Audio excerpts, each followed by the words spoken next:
Assalamualaikum, dear student. Today we will study some definitions. We are studying sexual reproduction. Sexual reproduction involves union of gametes, egg and sperm. Animal in which egg is formed is called female, and animal which produce sperm is called male. जिस जानदार के अंदर sperm बनते हैं उसको mail कहते हैं और जिसमें एग बनता है उसको फीमेल कहते हैं। मेल की बॉडी का वो हिस्सा जिसमें स्पर्म बनते हैं उसको उनको कहते हैं टेस्टिस, और टेस्टिस एक को कहा जाता है। टेस्टिस के अंदर स्पर्म बनने के अमल को कहते हैं स्पर्मेटोजेनेसिस यानी स्पर्म फॉर्मेशन, और ये मियोसिस के जरिए होता है। स्पर्म बनते हैं तो ये हैप्लॉइड हो जाते हैं। इसी तरह फीमेल की बॉडी में ओवरीज होती हैं जिसके अंदर एग बनेगा। एग को ओवम कहा जाता है, तो इसलिए एग फॉर्मेशन को कहते हैं oogenesis। स्पर्म बनने के अमल को स्पर्मेटोजेनेसिस और एग बनने के अमल को oogenesis। एग और स्पर्म क्योंकि गैमीट्स होते हैं इसलिए इन दोनों को स्पर्मेटोजेनेसिस और oogenesis को गैमीटोजेनेसिस भी कहा जाता है। इसके बाद फिर फर्टिलाइजेशन होती है, यूनियन ऑफ गैमीट्स। फर्टिलाइजेशन का मतलब है यूनियन ऑफ गैमीट्स। एग और स्पर्म के मिलाप को कहा जाता है फर्टिलाइजेशन। फर्टिलाइजेशन की दो किस्में हैं, एक्सटर्नल फर्टिलाइजेशन और इंटरनल फर्टिलाइजेशन। एक्सटर्नल फर्टिलाइजेशन में एग और स्पर्म जो हैं वो जानदार के जिस्म से बाहर आ जाते हैं। फीमेल की बॉडी से एग बाहर आ जाते हैं और मेल की बॉडी से स्पर्म बाहर आ जाते हैं, और ये एनवायरनमेंट पानी वाला होता है तो पानी के अंदर फिर ये एक दूसरे के साथ मिलते हैं और फिर एग का जाइगोट बनता है फर्टिलाइजेशन के बाद, फिर एम्ब्रियो बनेगा, फिर उससे एक बच्चा निकलेगा।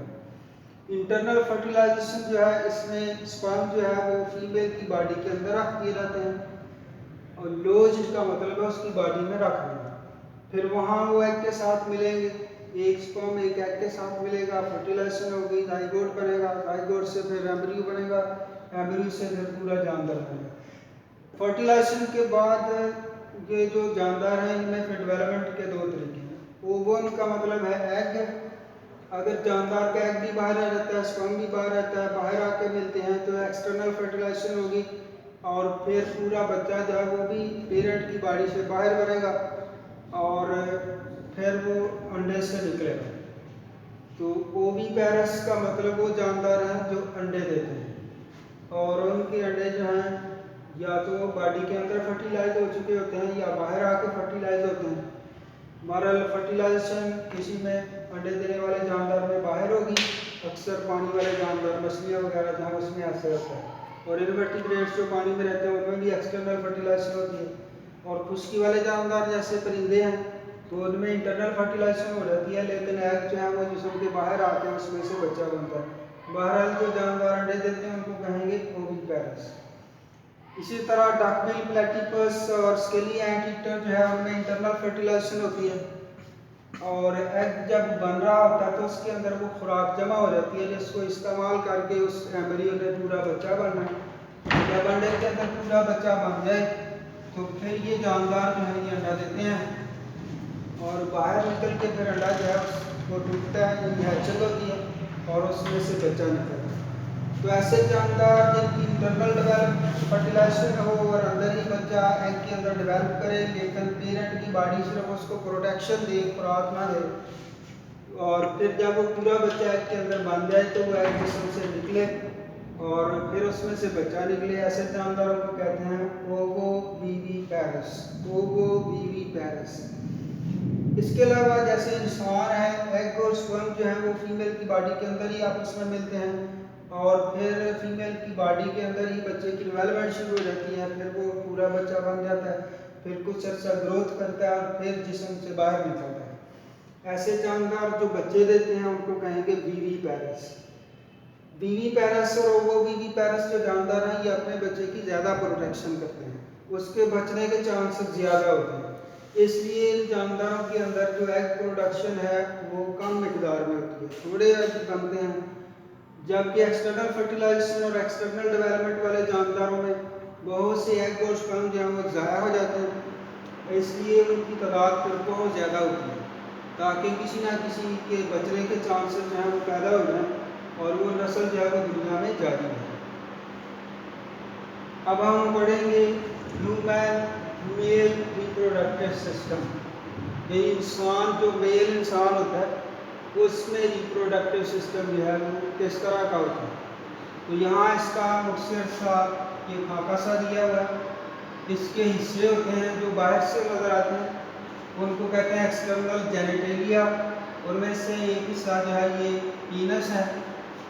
इसके दो काम हैं, एक तो इसमें से यूरिन खारिज होता है, पेशाब करने के काम आता है, और दूसरा इसमें से स्पर्म भी खारिज होते हैं और रिप्रोडक्शन के दौरान ये फीमेल की बॉडी में स्पर्म को पहुंचाने का भी काम करता है। तो ऐसे आर्गन को कहते हैं कॉपुलेटरी आर्गन या इंट्रोमिटेंट ऑर्गन। इसके बाद ये एक थैला सा होता है जो जिस्म से नीचे लटका होता है, मेल जानवरों पे, अक्सर मैमल्स में आपने देखा है। तो इसका ये जो स्किन का थैला बना हुआ है इसको कहते हैं स्क्रोटम, और इसके ऊपर हेयर भी होते हैं और ये सेंसिटिव होते हैं और टच रिसेप्टर्स होते हैं इनके अंदर। तो ये एक किस्म का वैसे चौकीदार होता है कि उसको कोई हमला करने आए तो वो पहले इतला देता है, उसको रोकता है। इस तरह जिस्म को पता चलता है कि कोई चीज़ जिस्म को नुकसान तो नहीं पहुंचाने लगी, तो इसलिए अल्लाह ताला ने ये हेयर रखी। बहरहाल इस थैले को कहते हैं स्क्रोटम, और इसके अंदर ओवल टाइप जो है अंडे की शक्ल के दो जो हैं वो टेस्टिस होते हैं। टेस्टिस जो है इसको इधर हमने काट के दिखाया, ये बड़ा करके इसको हम बाद में देखते हैं। टेस्टिस के आगे फिर ये क्वाइल्ड नाली है जिसमें बल से आपको नज़र आ रहे हैं, इसको कहते हैं एपिडिडमस, और इसी का ये हिस्सा जो है इसको फिर डक्टस डेफरेंस या वास डेफरेंस कहते हैं, और इसी नाली को फिर आगे जाके वास डेफरेंस और स्पर्म डक्ट भी लिखा हुआ है। और इसके साथ फिर ये ग्लैंड लगा हुआ है सेमिनल वेसिकल, और इसके साथ फिर ये आगे दूसरा ग्लैंड है प्रोस्टेट ग्लैंड, और प्रोस्टेट ग्लैंड के अंदर आप देख रहे हैं ये जो स्पर्म डक्ट है इसके साथ यहाँ यूरिनरी ब्लैडर से भी एक नाली आ रही है जिसको यूरिथ्रा कहते हैं। यहाँ ये दोनों नालियाँ आपस में मिल जाती हैं और फिर ये दोनों का मटीरियल जो है वो एक ही नाली से जिस्म से निकलता है। तो इसलिए इस नाली को कहेंगे यूरानो जेनिटल डक्ट। यूरानो जेनिटल डक्ट यानी इसमें से यूरिन भी निकलता है और जिनसी मटीरियल भी निकलता है। इसके अलावा यहाँ पे आपको ये एक छोटा सा ग्लैंड नजर आ रहा है कूपर्स ग्लैंड या बल्बो यूरिथ्रल ग्लैंड। ये एक पानी की तरह का स्लिपरी सिक्रीशन पैदा करता है जो इस नाली को लुब्रिकेट करता है और रगड़ की कुव्वत को कम करता है और यूरिन या पेशाब जो है उसके निकलने को आसान बना देता है। जब बच्चा पैदा होता है तो उसके पीनस के ऊपर एक स्किन होती है, इसको कहते हैं प्रीक्यूस, और इसको यहाँ से तकरीबन इतना इतना ये खतने करके काट दिया जाता है यहाँ से प्रीक्यूस को। प्रीक्यूस के अंदर ये जो आपको हिस्सा नज़र आ रहा है इसको ग्लैंड्स पीनस कहते हैं और इसमें टच रिसेप्टर्स होते हैं और ये रिप्रोडक्शन के दौरान जिनसी अमल को भड़काने के लिए, तेज़ करने के लिए जिनसी काश को ये इस्तेमाल होता है। अब हम इसमें पढ़ेंगे कि टेस्टिस जो है इसको अगर हम काट के देखें तो इसमें ये बड़ी बड़ी नालियाँ नज़र आती हैं सेमिनिफेरस ट्यूब्यूल्स, और यहाँ पे भी सेमिनिफेरस ट्यूब्यूल्स को बड़ा करके दिखाया हुआ है और इन ट्यूब्स के बाहर की तरफ भी आपको काले काले से सेल नज़र आ रहे हैं इंटरस्टिशियल सेल्स। और इंटरस्टिशियल सेल जो हैं ये एक हार्मोन पैदा करते हैं टेस्टोस्टेरोन, और टेस्टोस्टेरोन जो है ये स्पर्म बनने के अमल को तेज़ करता है और इसके अलावा सेकेंडरी सेक्सुअल करैक्टर्स भी पैदा करता है, जिनसी ख्वाहिश भी पैदा होती है इसकी वजह से। और यहाँ पे ये आपको एक स्पर्म दिखाया हुआ है, इसका एक हेड है, एक मिडल पीस है और एक टेल है, और हेड के आगे ये एंजाइम्स का ये पैकेट सा लगा हुआ है एक्रोसोम जो है के अंदर दाखिल होने में हेल्प करेगा। मिडल पीस में अक्सर माइटोकॉन्ड्रिया होते हैं जो एनर्जी पैदा करते हैं जिसकी वजह से ये जो है ये मूव करेगा। और यहाँ ये लफ्ज़ों में आपको बताया हुआ है कि किस तरह से सेमिनल ये सेमिनल वेसिकल जो है ये सिक्रीशन सा पैदा करता है और यहाँ पे होना चाहिए सेमिनिफेरस ट्यूब्यूल्स।